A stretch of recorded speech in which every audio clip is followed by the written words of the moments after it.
안디옥 교회에 파송을 받은 바나바와 바울의 1차 전도가 시작이 되었습니다. 물론 두 사람만 간 것은 아니고 바울의 사촌인 마가 요한이 수행원으로 함께 동행을 했습니다. 13장 4절을 보겠습니다. 두 사람이 성령의 보내심을 받아 실루기아에 내려가 거기서 배 타고 구브로에 가서, 그들이 탄 배가 구보르를 향해서 지중해의 물살을 가르고 전진하고 있습니다. 그야말로 인류 역사를 뒤바꾼 위대한 여정이 시작이 된 것입니다. 그들의 첫 행성지는 구브로, 지금의 키프로스였습니다. 구브로는 바나바의 고향이었습니다. 아마 익숙한 곳에 가서 제일 먼저 복음을 전하고 싶었기에 구브로를 찾았을 것입니다. 구브로의 바보에서 총독이었던 서기오 바울이 예수님을 믿게 됩니다.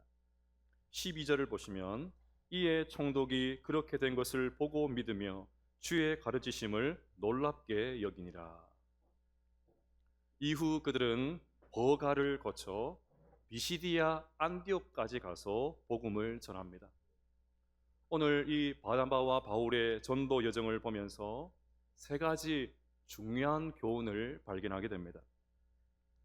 첫째는 내 이름이 아니라 복음이 증거되는 것으로 만족해야 된다는 것입니다. 오늘 본문 13절은 바울과 및 동행하는 사람들이라는 구절로 시작을 합니다. 여러분, 뭔가 바뀐 것을 발견하셨습니까? 그 전까지는 바나바의 이름이 제일 먼저 나왔습니다. 지금까지는 바나바가 모든 사역을 주도했습니다. 그런데 이제 바울의 이름이 먼저 나옵니다.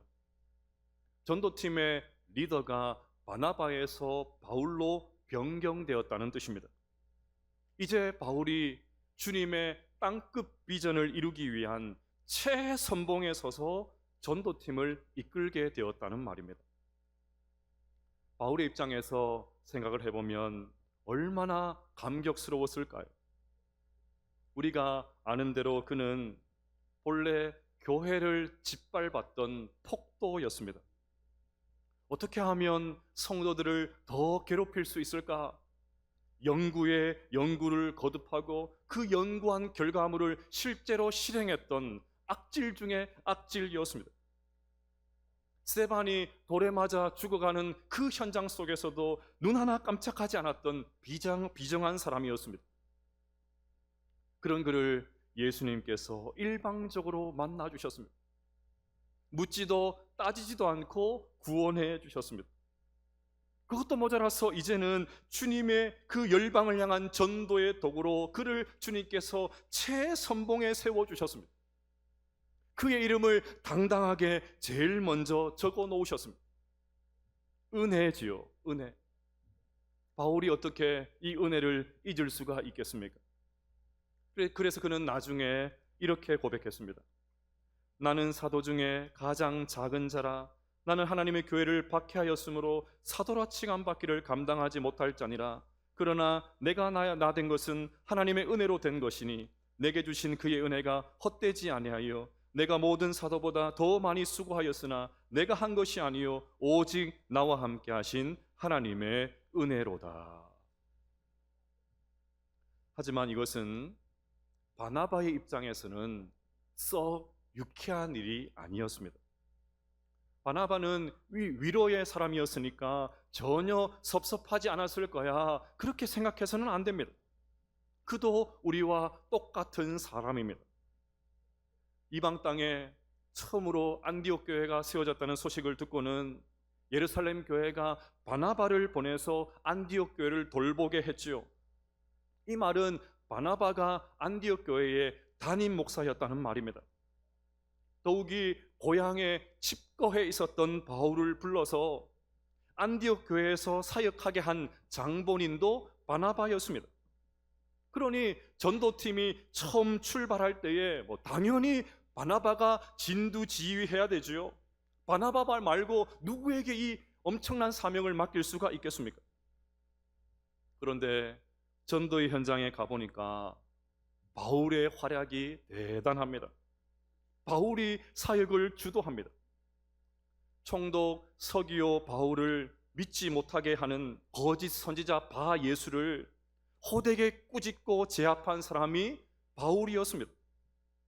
바울의 말 한마디에 바 예수의 눈이 멀었습니다. 이처럼 바나바의 입지는 점점 줄어들고 반대로 바울이 점점 전면에 나섭니다. 그동안 바나바가 주도했던 전도팀을 이제 바울이 주도하게 되었습니다. 이제 바나바의 이름은 나오지도 않고 13절을 보면 동행하는 사람들 안에 바나바를 포함시켜 버렸습니다. 46절도 보겠습니다. 바울과 바나바가 담대히 말하여 이르되. 그전에는 바나바와 바울이었는데 이제는 바울과 바나바입니다. 여러분, 우리는 기수가 중요하지 않습니까? 나이가 중요하지 않습니까? 누가 먼저 직분을 받았느냐 따지지 않습니까? 제가 목사님들 모임에 가면 제일 먼저 늘 따지는 것이 신대원 기수입니다. 선배냐 후배냐 그것부터 교통 정리를 합니다. 여러분, 이런 측면에서 보면 바나바가 훨씬 선배입니다. 하늘 같은 선배입니다. 어디 이것뿐입니까? 사도들이 바울의 회심을 믿어주지 않을 때 적극적으로 중재해준 사람이 바나바였습니다. 바울을 목회자로 키워주고 세워준 사람도 바나바였습니다. 그런데 시간이 점점 흘러서 바울이 전면에 나섭니다. 이렇듯 바나바는 자신을 낮추고 바울을 세워줍니다. 자신은 뒤로 물러가고 바울을 앞으로 나가게 합니다. 바울은 흥하게 하고 자신은 쇠하리게 만들어버립니다. 여러분, 바나바와 같은 사역자가 우리 교회에 많아질 수 있게 되시기를 바랍니다. 사역을 하다 보면 내가 수고하고 헌신한 것에 비해서 보상이 적을 때가 있습니다. 사람들이 알아주지 않고 내 이름이 가려질 때가 있습니다. 내 이름이 서서히 밀려나서 마침내 사라질 때가 있습니다. 그러면 누구나 섭섭하지요. 저라고 다르지 않습니다. 바나바도 담임 목사였으니까 제가 그 마음 좀 알 것 같아요. 제가 만약 바나바였다면 정말 서운했을 것 같습니다. 하지만 만약에 교회 사역을 하다가 무슨 이유에서든지 섭섭한 마음이 들면 다시 우리 중심을 돌아볼 수 있어야 됩니다. 내가 지금까지 교회를 위해서 헌신한다고 했는데 그 헌신이 주님을 위한 것이었는지 내 이름을 위한 것이었는지 진지하게 돌아보셔야 됩니다. 만약에 주님을 위한 것이란 답을 할 수만 있다면, 내가 지금까지 헌신하고 수고한 것이 전부 주님을 위한 것이었습니다, 그렇게 대답할 수 있다면 그걸로 족하게 여기십시다.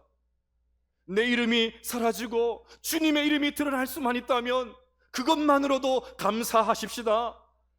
내 이름이 드러나지 않아도 복음만 전해질 수 있다면, 내 이름이 사라져도 교회만 세워줄 수 있다면 그거 하나만으로도 만족할 수 있는 우리 모두가 될 수 있기를 주님의 이름으로 축복합니다. 둘째로, 위기의 순간에도 끝까지 충성해야 됩니다. 13절을 보시면 바울과 및 동행하는 사람들이 바보에서 배 타고 밤빌리아에 있는 버가에 이르니 요한은 그들에게서 떠나 예루살렘으로 돌아가고. 바울의 전도팀이 버가에 도착을 하자 마가 요한이 예루살렘, 즉 자기 집으로 돌아가는 일이 벌어졌습니다. 돌발 상황이 생긴 것입니다. 선교를 시작한 지 얼마 되지 않은 상황에서 갑작스럽게 이런 일이 일어났으니까, 팀원이 이탈했으니까 얼마나 황당했을까요? 바나바와 바울이 얼마나 당황했을까요? 순식간에 분위기가 차갑게 가라앉았을 것입니다. 그러면 왜 마가 요한이 중도 이탈해서 예루살렘으로 돌아갔을까요? 본문에 정확한 이유가 나오지 않았기 때문에 학자들이 여러 가지로 추측을 합니다. 첫 번째 이유는 바울에 대한 불만입니다. 마가 요한은 바나바의 사촌이라고 했죠. 전도팀이 파송을 받아서 처음 출발할 때는 틀림없이 친척인 바나바가 리더였는데 중간에 바울로 교체되는 것에 불만을 품었다는 것입니다. 주도권이 바뀐 것을 못마땅하게 여겨서 집으로 돌아갔다는 것입니다. 그럴듯하지요. 두 번째 이유는 향수병입니다. 지금도 선교하는 일이 쉽지가 않은데 2000년 전은 얼마나 더 했겠습니까? 집을 떠나서 언제 끝날지 모르는 기약 없는 여정이 계속해서 진행이 되니까 마가의 입장에서는 쉽지 않았겠지요. 바울과 바나바에 비해서 인생 경험도 많지 않은 그로서는 낯선 사람, 낯선 장소에서 가는 것에 사람에 대한 두려움들이 있었을 것입니다. 아마 눈부신 지중해의 서양을 보면서 엄마가 보고 싶어서 그렇게 돌아갔다. 그것이 두 번째 이유입니다. 그것도 그럴듯합니다. 세 번째 이유는 비시디아 안디오로 가는 길 여정 때문이었습니다. 14절을 보겠습니다. 그들은 버가에서 더 나아가 비시디아 안디옥에 이르러 안식일의 해당에 들어가 앉으니라. 버가에 도착한 이 전도팀의 다음 행선지는 비시디아 안디옥이었습니다. 성경에는 버가에서 비시디아 안디옥까지 가는 그 여정을 단 한 절로 기록을 해놓았지만 그 길은 만만한 길이 아니었습니다. 버가에서 비시디아 안디옥까지 지금 깔린 차도로 가도 200km가 넘는다고 합니다. 특히나 비시디아 안디옥은 고산 지역입니다. 이곳을 가려면 타우루스라는 산맥을 반드시 넘어가야 됩니다. 등산을 별로 좋아하지 않은 저로서는 벌써부터 답답해집니다. 험산줄령, 그 말이 꼭 맞습니다. 더욱 이것은 곳곳에 강도가 출몰했다고 합니다. 그러니 마가 요한은 비시디아 안독으로 간다는 그 이야기를 듣고는 덜컥 겁이 나서 중도에 포기했을 가능성이 매우 높습니다. 나중에 천국에 가면 우리가 한 가지 해야 될 일들이 생겼습니다. 요한에게 가서 왜 갔어요? 물어봐야 될 것 같아요. 천국에 가면 정확하게 알게 되겠지만 저는 개인적으로 세 번째 이유 때문인 것 같습니다. 이유야 어찌되었든 간에 요한의 이탈은 전도팀에게 큰 부담이 된 것은 분명합니다. 나중에 2차 전도를 앞두고 이 마가 요한을 데리고 가느냐 마냐를 놓고 바울과 바나바가 심하게 다툽니다. 바나바는 관계 중심의 사람이지요. 그러니 다시 데리고 가서 어떻게든지 데리고 가서 마가 요한에게 새롭게 기회를 주려고 합니다. 일 중심인 바울은 정반대였습니다. 과거에 전력이 있는 사람을 괜히 데리고 갔다가 또다시 그냥 훌쩍 떠나면 어떻게 하느냐? 절대로 데려갈 수 없다. 결국은 이 문제로 두 사람이 갈등을 하다가 두 사람이 쫙 결별하고 말았습니다. 자, 중요한 것은 이 위기 상황에서 바울과 바나바가 어떻게 했느냐는 것입니다. 우리 다시 14절 말씀을 같이 한번 읽어보겠습니다. 시작. 그들은 버가에서 더 나아가 비시디아 안디옥에 이르러 안식일에 해당에 들어가 앉으니라. 아멘. 여기서 더 나아가, 이 말이 중요합니다. 마가가 겁에 질려 돌아간 그 길을 바울과 바나바는 포기하지 않고 더 나아가서 끝까지 가서 복음을 전했습니다. 바울이라고 왜 그 길이 어렵지 않았겠습니까? 바울이라고 왜 그 길이 무섭지 않았겠습니까? 그래도 그들은 포기하지 않고 그 험한 산을 넘어서 마침내 비시디아 안디옥까지 더 나아가서 거기에 도착해서 복음을 전했습니다. 나중에 바울은 고린도 후서에서 당시 상황을 이렇게 추억합니다. 여러 번 여행하면서 강의 위험과 강도의 위험과 동족의 위험과 이방인의 위험과 시내의 위험과 광야의 위험과 바다의 위험과 거짓 청제 중에 위험을 당하고 온갖 어려움이 있다는 것을 다 알면서도 바울이 이렇게 할 수 있었던 이유가 무엇입니까? 하나님께서 자신에게 베푸신 의 은혜, 그 은혜를 잊어버릴 수가 없었기 때문입니다. 극악 무도한 자신을 구원해 주신 것도 모자라서 종으로 삼아 주신 그 은혜, 그 하나님의 은혜를 어떻게 갚을 수가 있을까? 그것을 고민했기 때문입니다. 그래서 이 위기의 순간에도 끝까지 바울은 충성할 수 있었던 것입니다. 고린도전서 4장 12절 말씀을 다시 한번 읽어보겠습니다. 시작. 사람이 마땅히 우리를 그리스도의 일꾼이요 하나님의 비밀을 맡은 자로 여길지어다. 그리고 맡은 자들에게 구할 것은 충성이니라. 아멘. 오늘 본문을 보십시오. 바울만 그리스도의 일꾼이 아니었습니다. 우리 모두는 마땅히 주님의 일꾼인 줄로 믿습니다. 일꾼이 우리에게 요구되는 것, 그것은 하나밖에 없어요. 충성입니다. 충성. 처음에는 충성하다가 이런저런 이슈로 인해서 중간에 게으름을 피우는 경우가 종종 있습니다. 저는 이 말씀을 적용하면서 열심히 교회 사역합시다, 죽을 때까지 충성합시다, 이 말을 하고 싶지 않습니다. 이것보다 더 기본이 되고 더 기초가 되는 말씀을 드리고 싶습니다. 주님의 일꾼으로 부름받은 사랑하는 성도 여러분, 예배에 더 충성하십시다. 다시요. 주님의 일꾼으로 부름받은 우리 모든 사랑하는 성도 여러분, 예배에 더 충성하십시다. 특별히 중직자로 세우심을 받은 우리 장로님들, 안수집사님들, 권사님들, 지금보다 더 예배에 충성하십시다. 왜 목소리가 이거밖에 안 되나요? 직분 받았다고 끝! 그것이 아니고 더 예배에 충성하게 되시기를 주의 이름으로 축복합니다. 네, 여러 가지 하는 일 중요합니다. 우리 교회는 너무 충성된 분들이 많아요. 얼마나 열심히 사역하시는지 모릅니다. 그런데 그 사역에 충성하려면 먼저 예배에 충성해야 됩니다. 올해 피택 받으신 분들 임직 교육을 하면서 개인적으로 참 안타까운 것 가운데 하나가, 앞으로 중직이 되실 분들에게 예배 생활을 가르치는 것, 제가 그걸 가르치면서도 너무 씁쓸했습니다. 여러분, 중직이 되면 주일 오전 예배, 오후 예배, 수요 예배, 금요 기도회, 새벽 기도, 그리고 각종 교회 모임 참석하는 것이 당연하지 않습니까?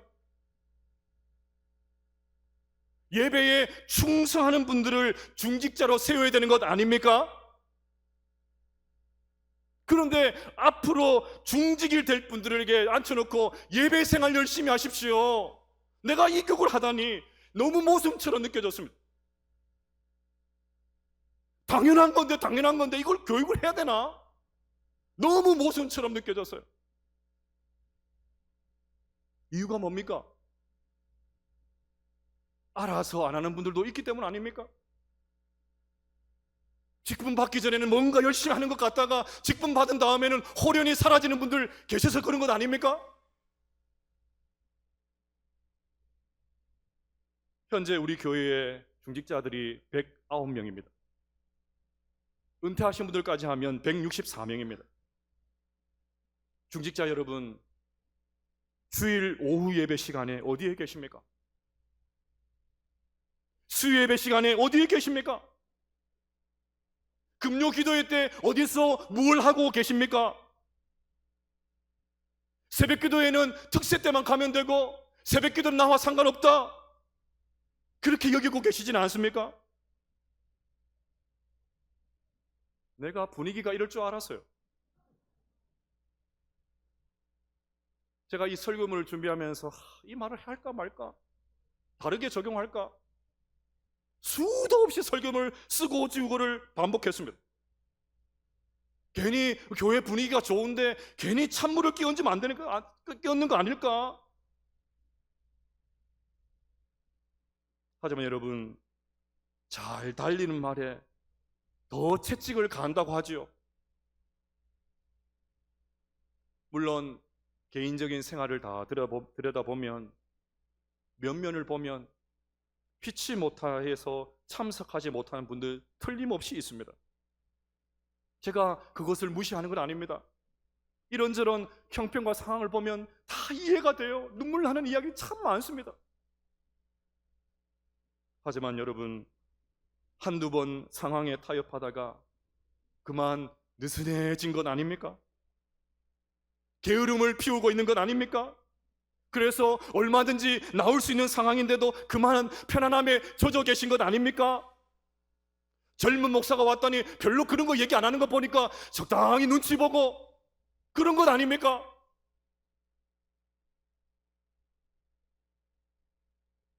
나는 중직이 아니니까 오늘 말씀은 나와 상관없어. 중직이 아닌 게 얼마나 다행이야? 혹시 이런 분들 계십니까? 예배라고는 오늘 이 시간 참석하는 주일 예배가 전부다. 내 인생에서 드리는 예배는 주일날 드리는 한 번의 예배가 전부다. 그렇게 생각하는 분이 얼마나 많습니까? 아닙니다. 우리 모두 예배에 더 충성해야 됩니다. 다른 거 일하기 전에, 막 돌아다니기 전에 예배에 더 충성해야 됩니다. 오늘부터 예배에 더 충성해서 예배의 성공자로 설 수 있는 우리 모든 성도들 다 되시기를 주님의 이름으로 축복합니다. 셋째로, 성경의 사람이 되어야 됩니다. 오늘 본문은 바울의 첫 번째 설교입니다. 바울이 이후에도 수많은 설교를 했지만 설교 전문이 나오는 것은 여기가 유일합니다. 설교에는 대상이 있죠. 자, 그러면 지금 바울의 설교를 듣고 있는 사람들은 누구일까요? 16절을 보시면 바울이 일어나 손짓하며 말하되 이스라엘 사람들과 및 하나님을 경외하는 사람들아 들으라. 지금 두 부류의 사람들이 바울의 설교를 듣고 있습니다. 하나는 이스라엘 사람들, 즉 유대인들이었고, 또 하나는 하나님을 경외하는 사람들, 즉 이방인으로 있다가 유대교로 개종한 사람들이었습니다. 그러니 이 두 부류의 사람들은 모두 구약 성경에 능통한 사람들이었습니다. 그래서 바울은 설교를 시작하면서 구약 성경을 요약하면서 설교를 시작합니다. 17절은 창세기와 출애굽기의 요약이었습니다. 이 이스라엘 백성의 하나님이 우리 조상들을 택하시고 애굽 땅에서 나그네 된 그 백성을 높여 큰 권능으로 인도하여 내사. 18절은 민수기의 요약입니다. 광야에서 약 40년간 그들의 소행을 참으시고, 19절은 여호수아서의 요약입니다. 가나안 땅 7족속을 멸하사 그 땅을 기업으로 주시기까지 약 450년간이라. 20절은 사사기의 요약이었습니다. 그 후에 선지자가 사무엘 때까지 사사를 주셨더니. 21절과 22절은 사무엘서의 요약입니다.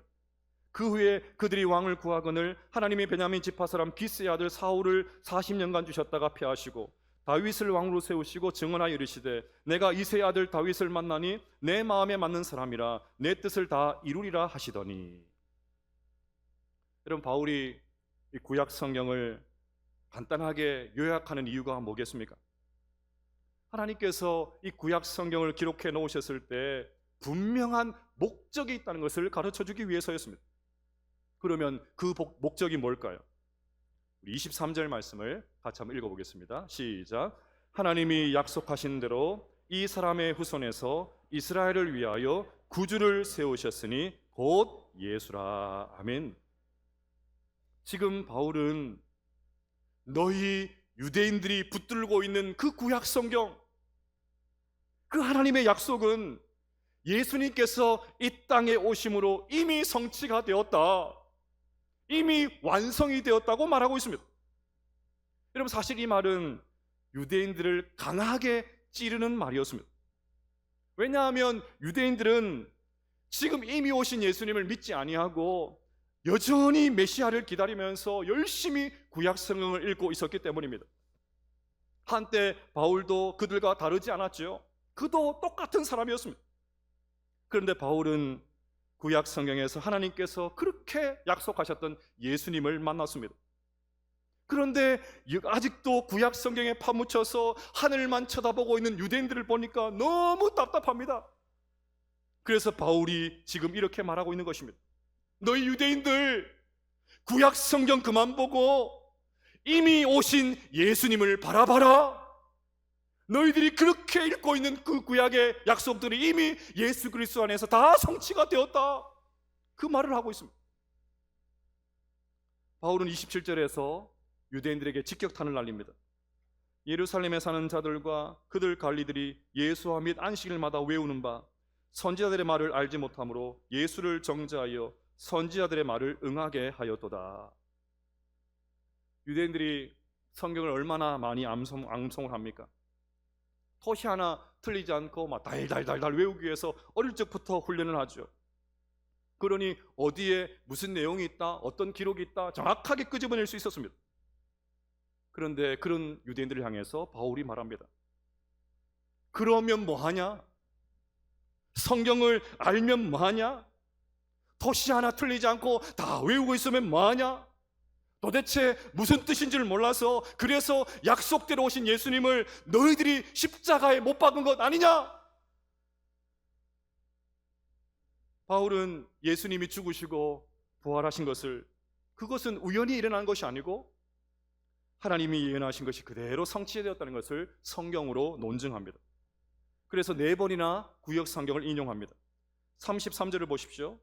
시편 둘째 편에 기록된 바와 같이, 시편 2편이죠. 34절을 보십시오. 하나님께서 가르쳐 이르시되, 이사야 55장이었습니다. 35절을 보십시오. 또 다른 시편에 일렀으되, 시편 16편이었습니다. 40절도 보십시오. 선지자를 통하여 말씀하신 것이 하박국이었습니다. 저는 이 바울의 모습을 보면서 큰 도전을 받습니다. 지금 바울의 모습을 한번 상상해 보십시오. 당시 성경은 두루마리 형태로 되어 있었습니다. 그러니 두루마리를 일일이 펴서 해당 성경 구절을 찾아서 읽어주었다고 보기는 어렵습니다. 따라서 지금 사도 바울이 인용하는 성경은 바울이 전부 다 외워두었던 말씀이었습니다. 앞서 말씀드린 대로 외운다고 다 압니까? 성경을 펴놓고 열심히 읽어도 다 알지 못하지 않습니까? 필사를 하다가도 잠깐 한눈을 팔면 썼던 구절 또 쓰고 있어요. 얼마나 산만한지 모릅니다. 하지만 바울은 성경 각본을, 그 내용을 한 문장으로 요약하는 것은 물론이고 논증을 위해서 자유자재로 성경을 꺼내서 사용할 수 있었습니다. 저는 설교자로서 이런 바울의 능력이 너무너무 도전이 됩니다. 저만이 아니죠. 우리 모두가 바울이 가졌던 이 성경에 대한 지식, 이 성경에 대한 열망, 이 성경을 알아가는 이 기쁨을 맛볼 수 있는 우리 모두가 되시기를 주의 이름으로 축복합니다. 그러기 위해서 다른 방법은 없습니다. 열심히 성경을 읽고 집중해서 성경을 듣고 죽을 때까지 배우는 수밖에 없습니다. 자, 마지막으로 38절과 39절을 보십시오. 결국 바울이 자신의 모든 성경 지식을 동원해서 유대인들에게 하고 싶은 말이 바로 이것입니다.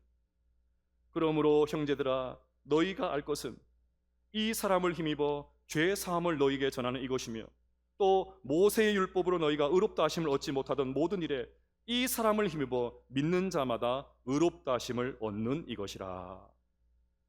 바울의 말을 조금 쉽게 바꾸면, 너희가 지금까지 율법을 읽고 외우고 그대로 지킨다고 노력해 왔지만 그 율법이 너희를 의롭게 해 주더냐? 한 번도 그런 일이 없었지 않냐? 그러나 이 사람을 힘입어 예수 그리스도를 믿으면, 그리하면 너희들의 모든 죄가 용서를 받을 것이고 마침내 우리 모두는 의롭게 될 수 있다. 그 말을 하고 있었던 것입니다. 사랑하는 여러분, 우리의 성경 지식은 결국 예수 그리스도, 예수님으로 기결되어야 될 줄로 믿습니다. 이 사람을 힘입어가 되어야 될 줄로 믿습니다.